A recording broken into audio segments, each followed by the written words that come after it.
We really do see ourselves as part of a community, the immediate community, the Native American community, but part of the nation and the Confederacy. And if you have been given responsibilities within that structure, you really must attend to those responsibilities.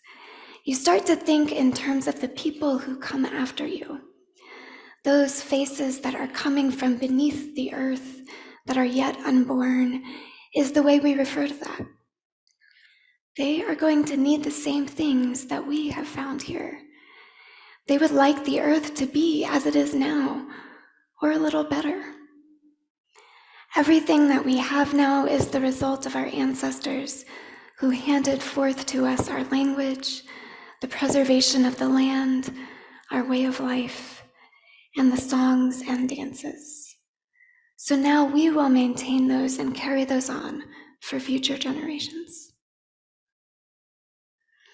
Our chalice lighting will be a Memorial Day prayer by Barbara Peskin, and I invite Kyle Look, a new UUFM friend, to read it.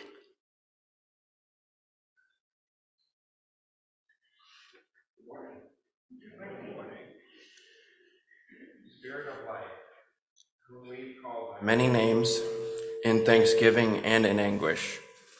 Bless the poets, those who mourn. Send peace for the soldiers who did not make the wars, but whose lives were consumed by them. Let strong trees grow above graves far from home. Breathe through the arms of their branches. The earth will swallow your tears, while the dead sing, "No more, never again, remember me." For the wounded ones and those who receive them back, let there be somebody ready when the memories come, when the scars pull and the buried metal moves. And forgiveness for those of us who were not there for our ignorance. And in us, veterans in a forest of 1,000 fallen promises, let new leaves of protest grow on our stumps. Give us courage to answer the cry of humanity's pain, and with our bare hands out of full hearts, with all of our intelligence, let us create the peace. Thank you.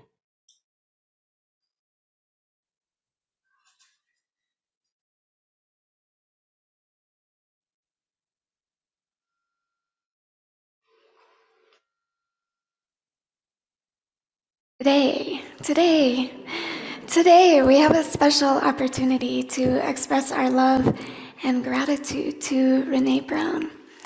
We're thankful that she's not going anywhere, but this Sunday is her last week in the role of music director before she transitions to a calmer schedule serving as our accompanist.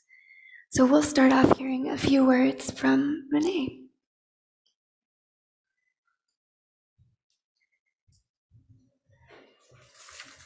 Hello, okay. So like you said, it's kind of interesting. It's weird because it's a transition and it's not, right? Like you're still gonna see my mug here every Sunday celebrating being a UU with you, which is fun, and I'm very grateful for that. So this isn't a goodbye, but it is a transition. It's just gonna, as a new mom, it just kind of needed to happen. But I wanted to mention that serving as a music director here has been a fantastic honor. Michael Oldfather built a brilliant program here at the UU, and it has been a delight to work with our lovely musicians who are also lovely people. And it's just been good for the soul. And I'm excited for whatever and whoever comes next. I'm going to be cheering them on, and I love you all, and my family loves you all. We're so grateful, so thank you.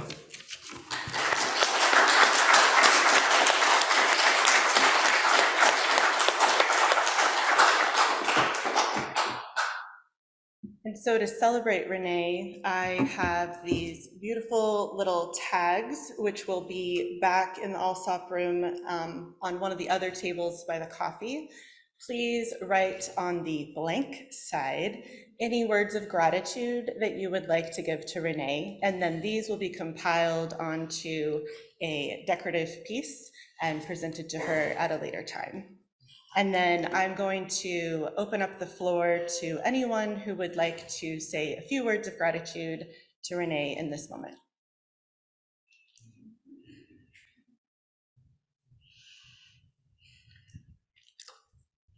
I get to go first. I'm Kathy Hedge, and I'm very, very grateful for all that Renee and her family have brought to us.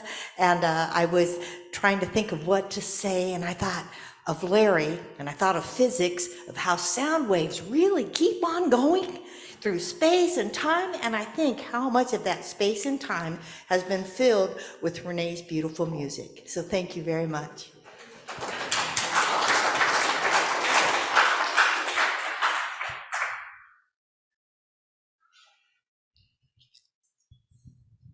I'm Sylvia Beeman, and I'm so grateful to you and Jeff for leading us and bringing things out of us we never thought we could do.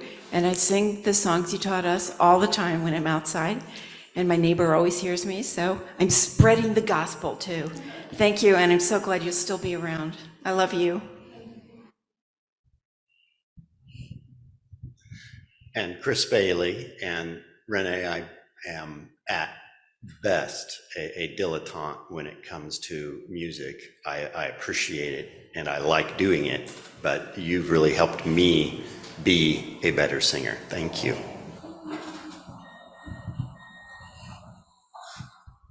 I'm Lauren Clement, and Renee, you were the inspiration, the source of the music for my mother's service, Cecilia Evans Clement, back in 2019.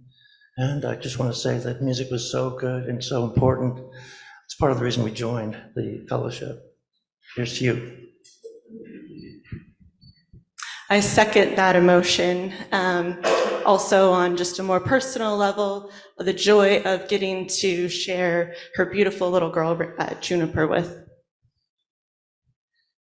And Renee, I have to thank you so much for my husband's service as well. Thank you.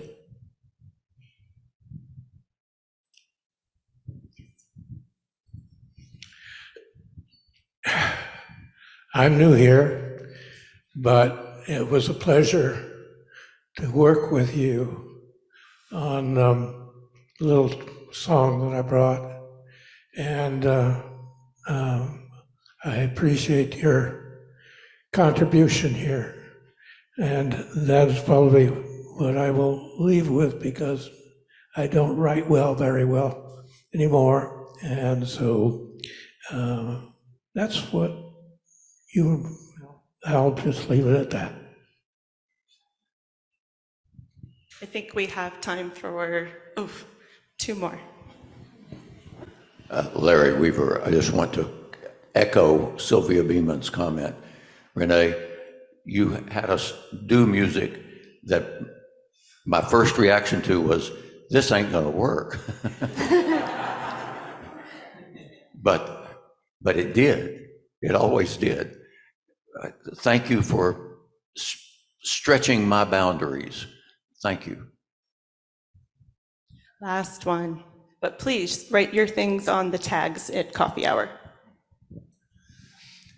Well, Renee, I'm not going to tell them all of the things we did together in these many years, but I can tell her and you that I never worked with a more generous support at the keyboard than I had with you all those years.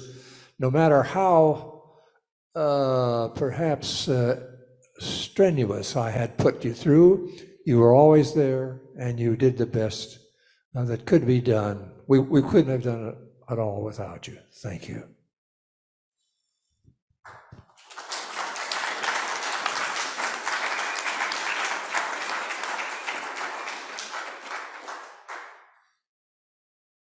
And now it's time in our service for the story for all ages.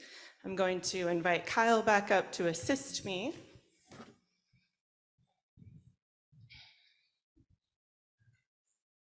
Anybody gonna come sit up here with us? Young at heart. They're in the playroom, okay. Okay.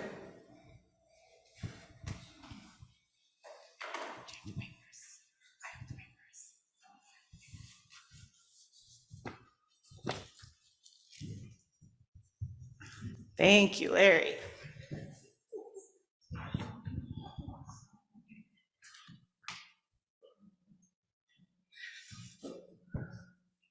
So I think we'll go with the projection. There we go.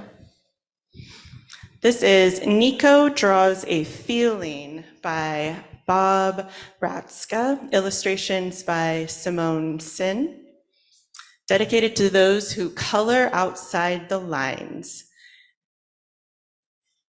Nico loved to make pictures everywhere he went. He carried a box of colored pencils and a pad of paper, because everywhere he looked, he saw something that inspired him. It might be a mother bird building her nest, or the new autumn sun peeking out from behind a cloud, or the ice cream truck ring-a-linging down the street. When Nico was inspired, it felt like a window opening in his brain. An idea would flit through the open window like a butterfly, flutter down to his stomach, and then along his arm and fingers to his pencils, where it would escape onto his paper in a whirlwind of color. It was a wonderful feeling, and Nico tried to capture it as often as he could. Sometimes he showed his pictures to his friends. "What is it?" one of them would ask. It's the ring-a-ling of the ice cream truck. "It doesn't look like the ice cream truck." It's not the ice cream truck, it's the ring-a-ling. "But where's the bell?" It's not the bell, it's the ring-a-ling. I don't get it. Sometimes he showed his pictures to his parents. "What is it?" his mom would ask. It's the warmth of the sun on my face. "I don't see the sun," his dad would say.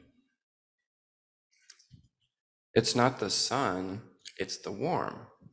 "But where's your face?" It's not my face, it's the warmth. Oh. Once he showed a picture to his teacher, Mrs. Reed. "What is it?" Mrs. Reed asked. It's the hard work of a mother robin building her nest. "So this is the nest." It's not the nest, it's her hard work. "I see." But Mrs. Reed didn't see. None of them did. One night, Nico sat on his bed thinking about all the pictures taped to his walls. Then he looked at himself in the mirror. He was inspired to make another picture. Only this one he taped to the back of the door, where no one else could see it. Nico was headed out with his paper and colored pencils when he noticed a moving truck next door and a girl about his age. "Hi, I'm Iris." I'm Nico. "What are you doing with that stuff?" This?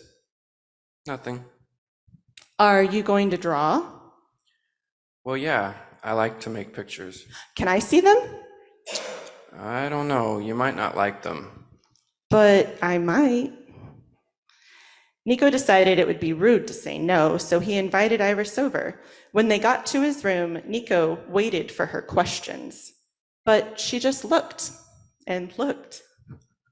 Sorry, that's his last name. Finally, after looking at every picture in the room, Iris discovered the one behind the door. "Wow." What? "You must have been sad when you made this picture." How did you know? "It looks like how I feel, sad because I had to move." Suddenly, Nico felt a window opening in his brain. Can I make a picture for you? "For me? Sure."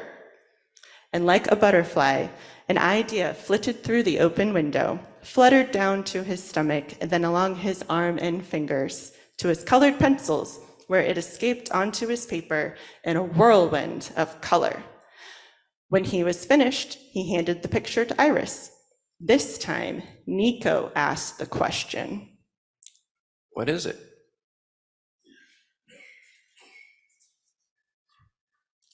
Iris looked at the picture for a long time without saying a word.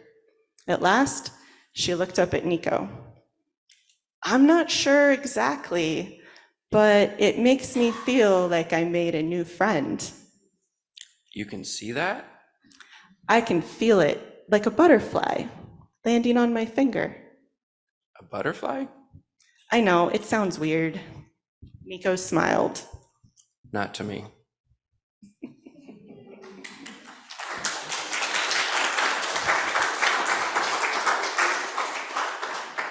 So we'll sing the kids that aren't here out.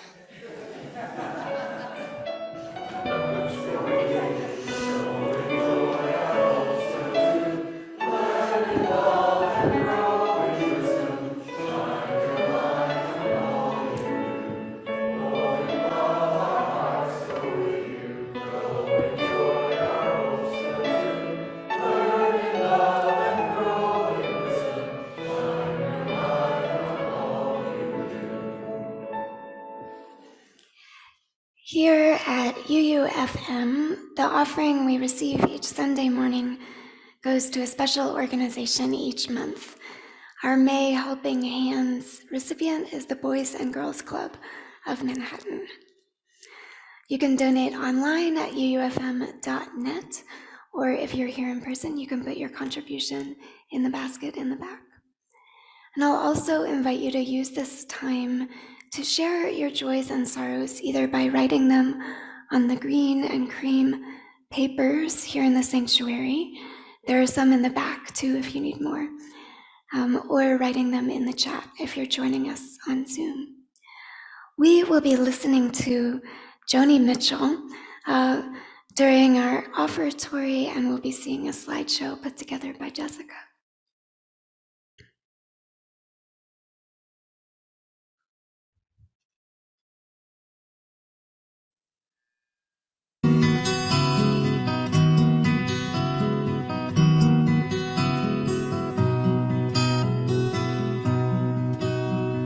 Yesterday, a child came out to wander,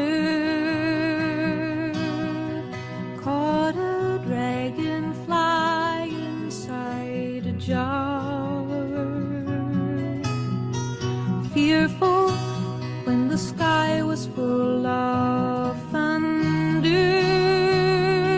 and tearful at the falling of a star. And the seasons, they go round and round, and the painted ponies go up and down. We're captive on the carousel of time. We can't return, we can only look behind from where we came, and go round and round and round in a circle again. Then the child moved 10 times round the seasons, skated over 10 clear frozen streams. Words like, when you're older, must appease him, and promises of someday make his dreams. And the seasons, they go round and round, and the painted ponies go up and down. We're captive on the carousel of time. We can't return, we can only look behind from where we came, and go round and round and round in a circle again. 16 springs and 16 summers gone now. Cartwheels turn to car wheels through the town, and they tell him, take your time, it won't be long now, till you drag your feet too slow, the circle's down. And And the seasons, they go round and round, and the painted ponies go up and down. We're captive on the carousel of time. We can't return, we can only look behind from where we came, and go round and round and round in a circle again. So the years spin by, and now the boy is 20. Though his dreams have lost some grandeur coming true, there'll be new dreams, maybe better dreams, and plenty before the last revolving year is through. And the seasons, they go round and round, and the painted ponies go up and down. We're captive on the carousel of time. We can't return, we can only look behind from where we came, and go round and round and round in the circle again. And go round and round and round in the circle again.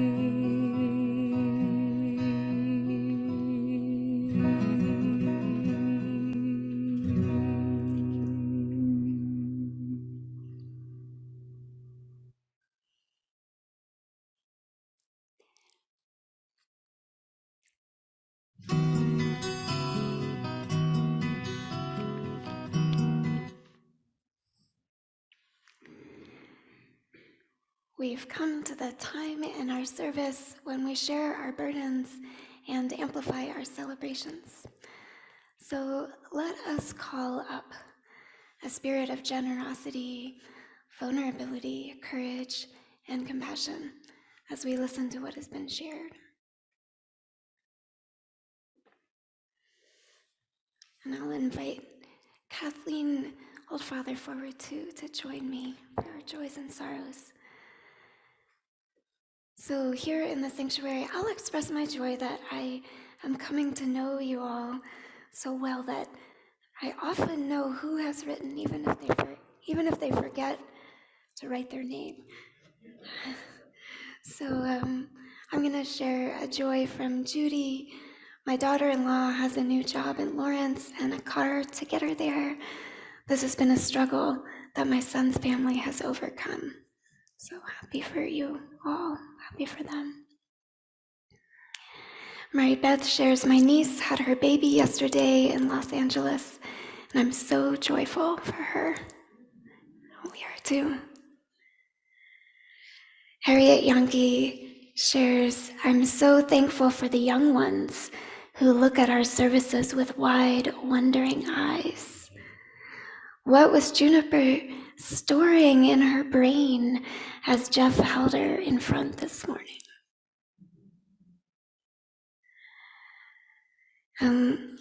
We have a new one here from the family, I believe, the family of Jays. Yes, they write, our boys are growing so quickly. It's so beautiful to soak up these early days. And we found UUFM, and I think this is such a beautiful place and community. Very grateful to have you here. Larry shares, it was a joy on Friday morning to serve at Happy Kitchen. The UU cooks were a joy to watch, and the friends from the margins of society were an inspiration. And then I believe this is the last one I have here. Deb Mankelsdorf, so thankful my 23-year-old employee finally got her diagnosis. Sadly, it's an aggressive form of lymphoma. But she has done well with her first round of chemotherapy. And Be the Match has identified more than one bone marrow donor. So thank you for sharing that, Deb. Kathleen, are there any joys that came in on Zoom? Good morning. Can you hear me? Yeah. Not too many. Jane Pelletier shared that she loved seeing the photos, the pictures of Jessica's family. And that was the only joy that came in. Thank you. Glad you're here, Jane. Any sorrows to share? No sorrows that were expressed today, written or otherwise. Yeah. We have one here in the sanctuary. Not sure who this is from. It's from Sybil.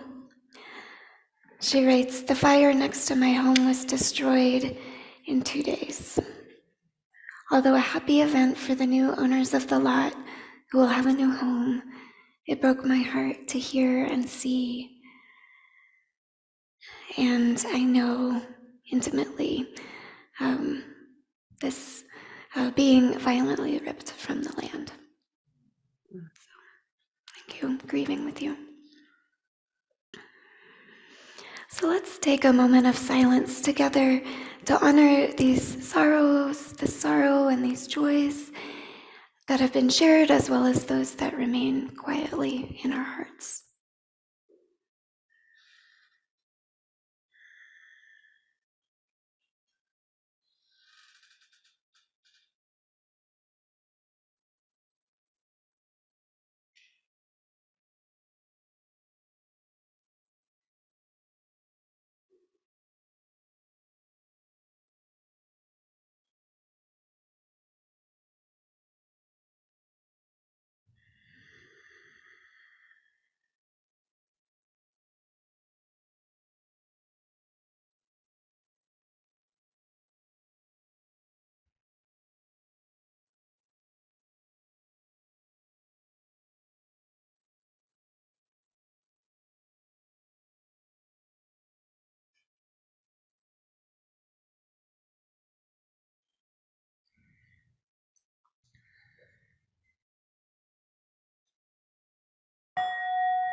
Before my maternal grandmother passed away, she had been manipulated into moving away from her home of 10 years in Wamego. A couple of years after that, we got a call from a social worker asking if we could come and pick her up immediately. Our prayers of the last 2 years had been answered, and suddenly she moved in with my boyfriend at the time and me. She lived with us for 3 months before getting into an assisted living apartment. To an outsider, it may have looked like a time when Grandma really needed me. But I was about to learn that it was I who really needed her.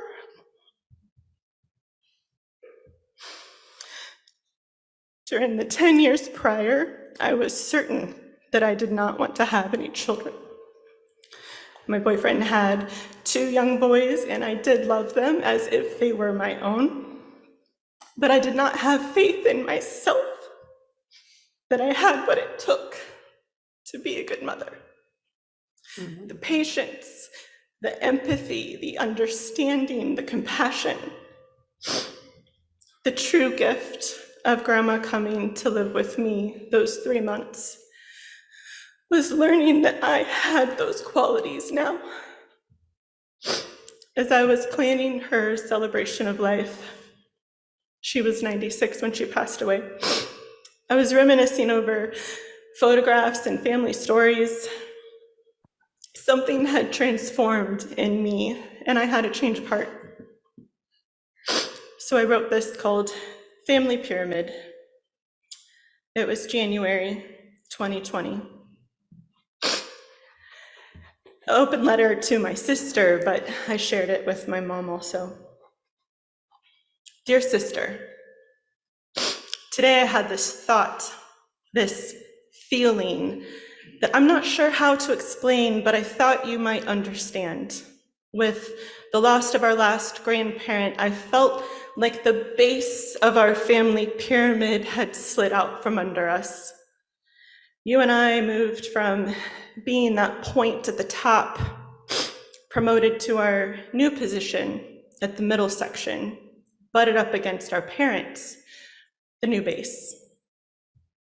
But I look over my shoulder at the emptiness where we once stood childlike. Now there's no audible earthly voices to call us by our familiar titles, the granddaughters. The vacancy gnaws at me like a hunger pang. I couldn't picture myself as a mother, whereas I could see myself as a grandmother. I dismiss the fact that the logic skips a generation, odd, but deep down I think I know why. I feel the gravity of these thoughts as I process them. I begin seeing our parents as aging grandparents, even though they aren't called that yet. I feel more protective and tender toward them, assuming and appreciating their fragility where once they stood on pedestals. Whether we anticipated it or not, we are stepping into our roles as the next generation in the pyramid.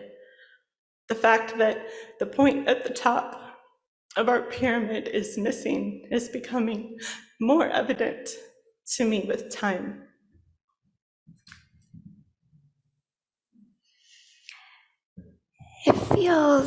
It feels at times like the point at the top of our pyramid is missing.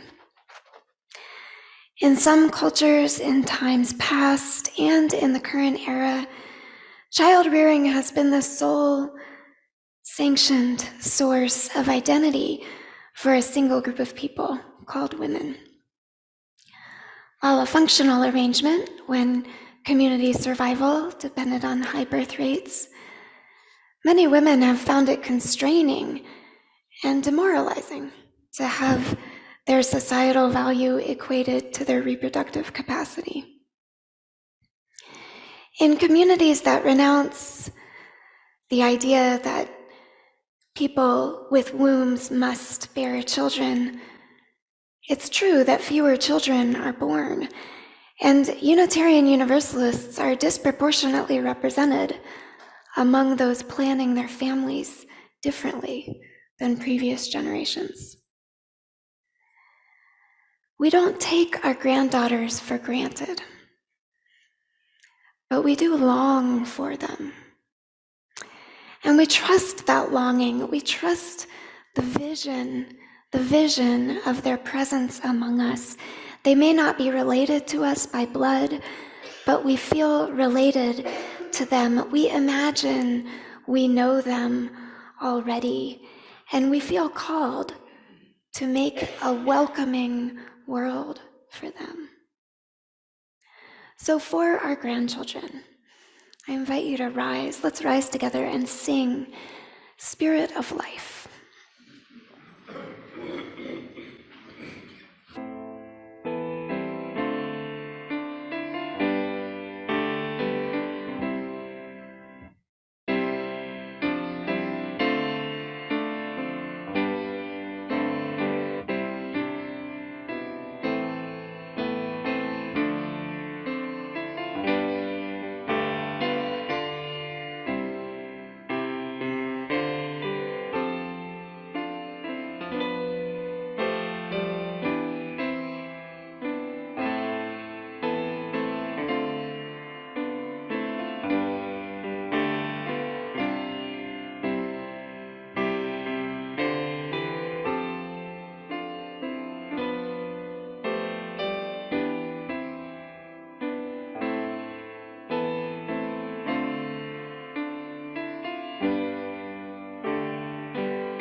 Come unto me, Spirit of life, sing in my heart, roots hold me close, wings set me free. I had never been someone who was certain about the existence of God. I'd never heard God speak to me. What I have experienced were moments of becoming overwhelmed with a sense of awe. Spiritual moments, usually outside in nature or related to music or in the company of loved ones. Witnessing the birth of my sister when I was 8 years old. I had been an atheist, like the quote, spelling my God with 2 O's and the devil without a D, and then I became agnostic. While growing up in a veterinary clinic and in school through college, I was steeped in the subjects of biology and science. It's hard for me to believe in religion. My rational mind looks for scientific evidence and logical explanations. And then I would chalk up anything else just as a miracle, or we just didn't understand it yet. Joseph Campbell said, "If the path before you is clear, you're probably on someone else's." After 5 years in a relationship with the boyfriend and his children, I had bought a house that was to be our forever home, and we moved in. And then it all came tumbling down. This ex-boyfriend moved out. I found a great roommate. She moved in. I started a part-time job. I felt my biological clock alarming. I started seeing a therapist. I started a master's degree. I started seeing a new boyfriend. I did the most impulsive thing I've ever done and rushed into a marriage and rushed right back out again. Contrary to popular opinion, quitting is for winners. Knowing when to quit, when to change direction, leave a toxic situation, demand more from life, give up on something that wasn't working and move on. It's a very important skill that people who win at life all seem to have. Thank you for that insight, Stephen Bartlett. Then it was the month of March last year, March 2022. That's an important date.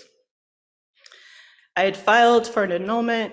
I was going to leave my house and sell it. I was getting out. This chapter was closing. But I didn't know what was on the other side. I was at my lowest points. It was deep and dark. Like the late night hour, I found myself walking my dog before calling it a night and settling into the spare bedroom at my mom's house. When tribulations were feeling larger than my mortal being could contain, I stepped into the dark, quiet night. I vividly heard the deep voice of a gentle, wise man speak to me so clearly.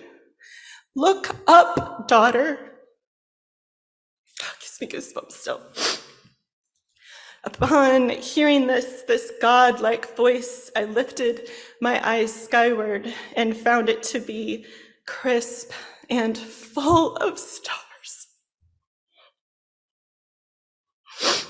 I was instantly reminded of all the times my troubles had felt overwhelming and too large, that when I look into the stars, I feel so grounded that those problems shrink away. "Look up, daughter."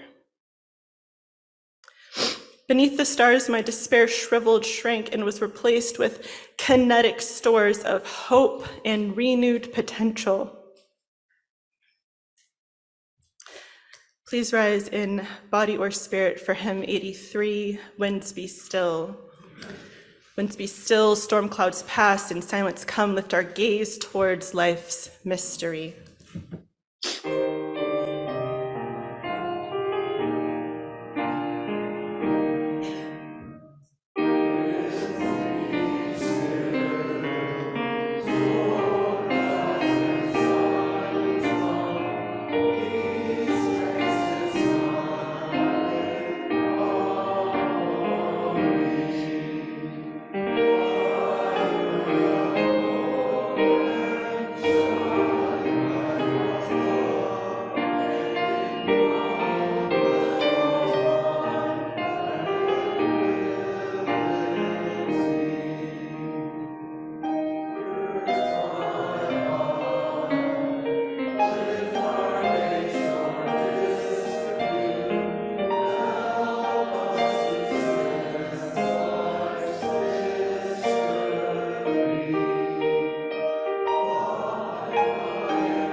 A few weeks ago, our own Larry Weaver interrupted my bustling around before the service to tell me something. He said, "I love stars." I think I've told you before how much I love stars. Well, he continued, now I have an earlier bedtime, and so I don't see them as much. And so I'm noticing that I also love people quite a lot. In fact, I think I might love people more than I love stars. But I still love stars quite a lot.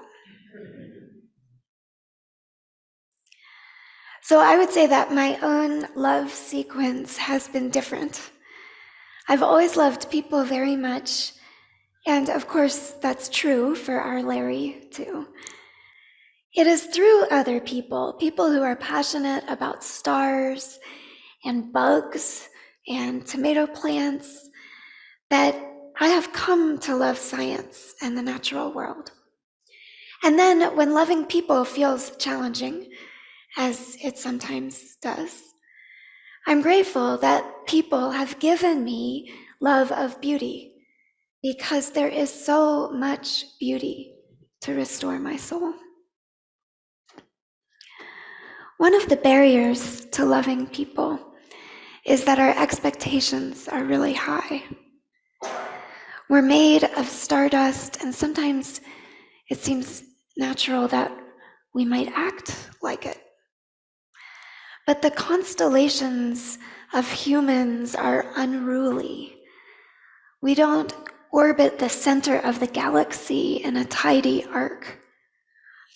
We're driven and constrained by vision and fear, will, curiosity, quirks, skills, and a desire to be liked, which move us in all different directions at different speeds. Perfection for one person does not necessarily meet the mark for another. If you're less involved in fellowship decision-making, and you remember a pre-COVID era with lots of volunteers and participation, the current state of things here may feel uncomfortably imperfect. As we build our foundation for the future, it's clear that the old script doesn't work anymore. The new one hasn't been written. And let's be honest, we're not a people who likes to follow a script anyway. We are people who color outside the lines. But we're trying. We're writing this new script. We're racking our collective brains to devise the latest farm fix. And maybe while we're doing that, something amazing is happening. Stars are aligning, hidden from our awareness.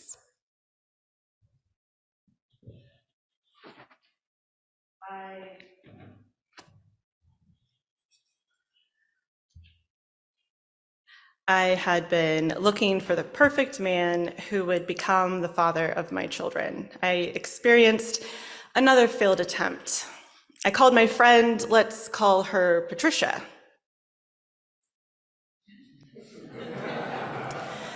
The first half of our phone call went something like this. I confessed I was getting divorced, and after a pregnant pause, she redirected. What do you want? From the core of my being, and without a doubt, I broke down sobbing and I exclaimed, I want to have a child. I needed to have that experience, the pregnancy, the delivery, holding my own baby in my arms. I just wouldn't feel like I had fulfilled my potential without it. So I decided that the smartest and most certain thing to do was to become a single mom by choice, or an independent parent. I found a cryobank after a lot of research and found the perfect donor. After lots of questions, I asked myself, how do you know when you found the one? Still applicable here. I had listened to an audio recording of an interview with him over and over and over and over and over and over and over again. But the funny thing was I hadn't paid attention to the timestamp on it. That audio was recorded last year, March 2022. And it struck me, another God moment, when I was in my darkest moments and was reassured by this voice to look up, daughter, my donor was being interviewed. God works in mysterious ways, and it took me a year to figure it out. But I just know that that look up daughter was telling me that I was being looked after, and things were in motion by a greater power that would change my life forever.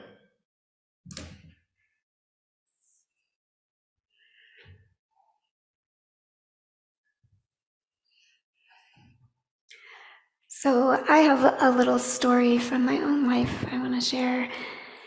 It took me a long time to figure out my last name, Call. It's a simple word, but people usually don't understand what I'm saying. I have to spell it, C-A-L-L, Call. I pursued my first career because I was good at it, but it was not my calling, and I burned out. Only then, in my darkest moments of seeming purposelessness, did I begin to hear the wisdom of my ancestry. My father, bless him, had used alcohol to numb the pain of his encounters with despair. And that kept him from trusting his unique gifts, and in turn, it kept him from modeling for me how I might trust my gifts. And it cost him his life, but he believed in me, and that was essential, along with the village of others' support, for me eventually to understand that I was made for my name. The Haudenosaunee say that chiefs hold the law, the people, and the religion in the palm of their hand, and it is their sacred trust and duty to assure the safety of all that for generations to come. For descendants of colonists, the concept of chief evokes a sense of control and power over others. But in Haudenosaunee culture, chiefs are called hoiane, meaning caretakers of the peace. Unitarian Universalist ministers are not chiefs, but in healthy communities, we are certainly not colonial governors. But my dad and I do have at least one colonial governor in our ancestry. And that has not been healthy for us. So I take our land acknowledgement practice here on Sunday mornings seriously, because I need Indigenous wisdom to heal and to carry out my calling. As a call, I have a vocation, not just a job. It really matters what I do. I am called. I'm called to call others. I've brought my father along with me into my ministry. I feel without a doubt that his childhood wounds are being healed through me. And together we are stabilizing the foundation for the next generation. They may not be called calls, they may not share our DNA, but because of us, they will know that they matter. They will know and trust their calling.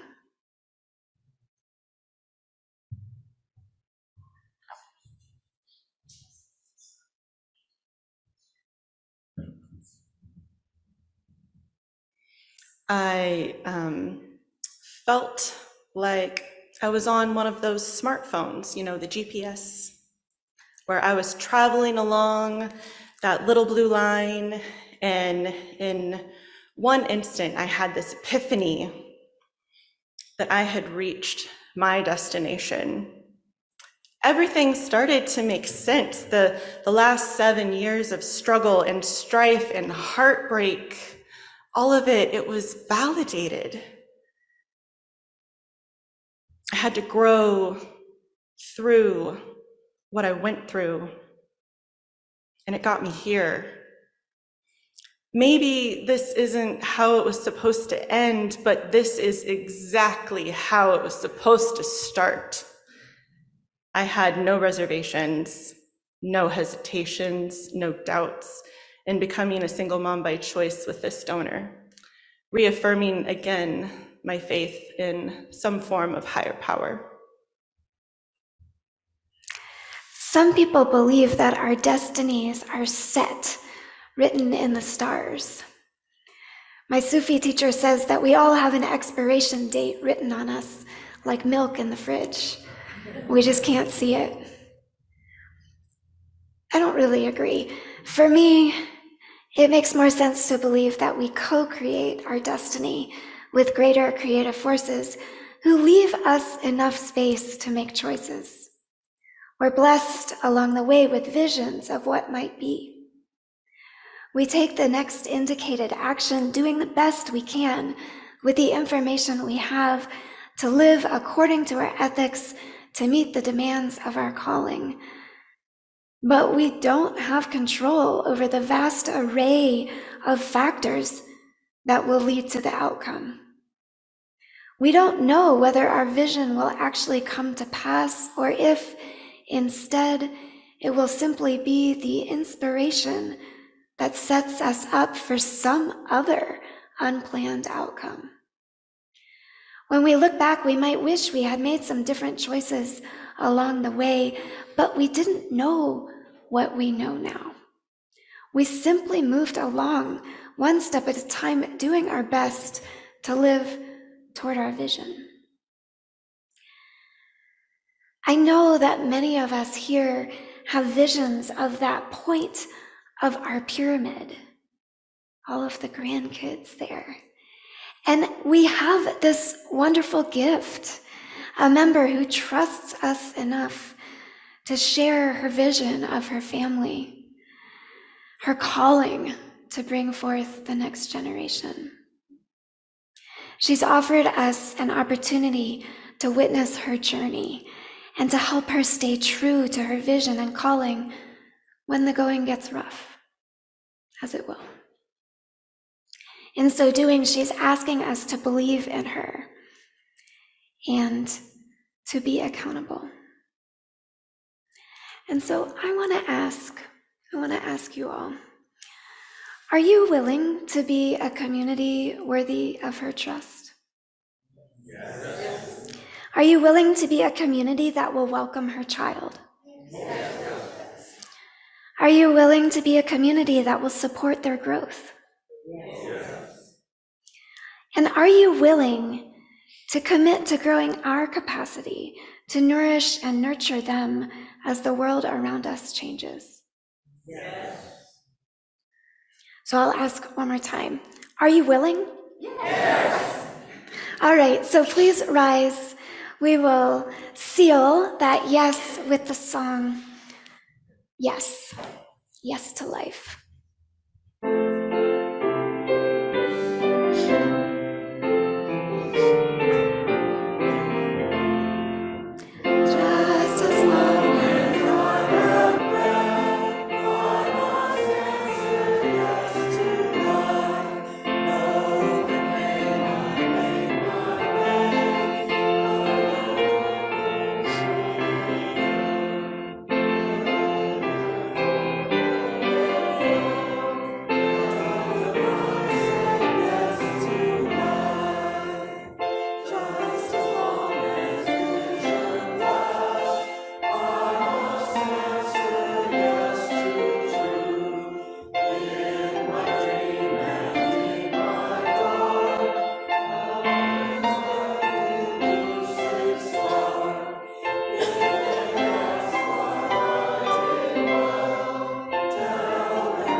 may be seated. So remember that I had called my friend Patricia. The second half of our phone call went something like this. She asked, So you want to have a child. What is it that you need? I said, I just need a village, and I have a great effing village. I have a great effing village too.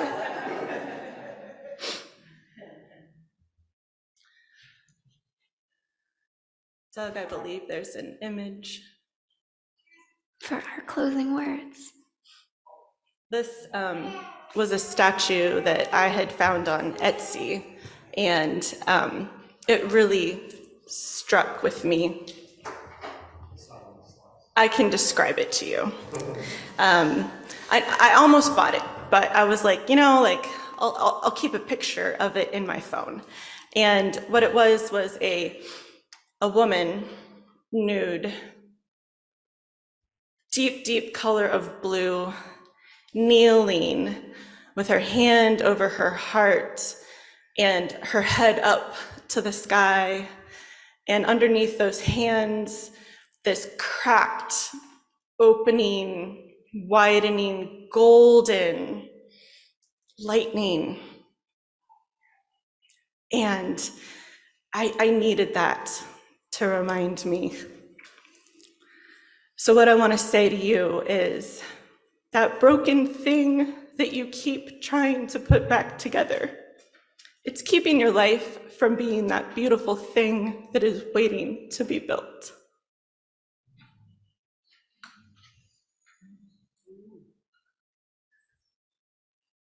Blessed be.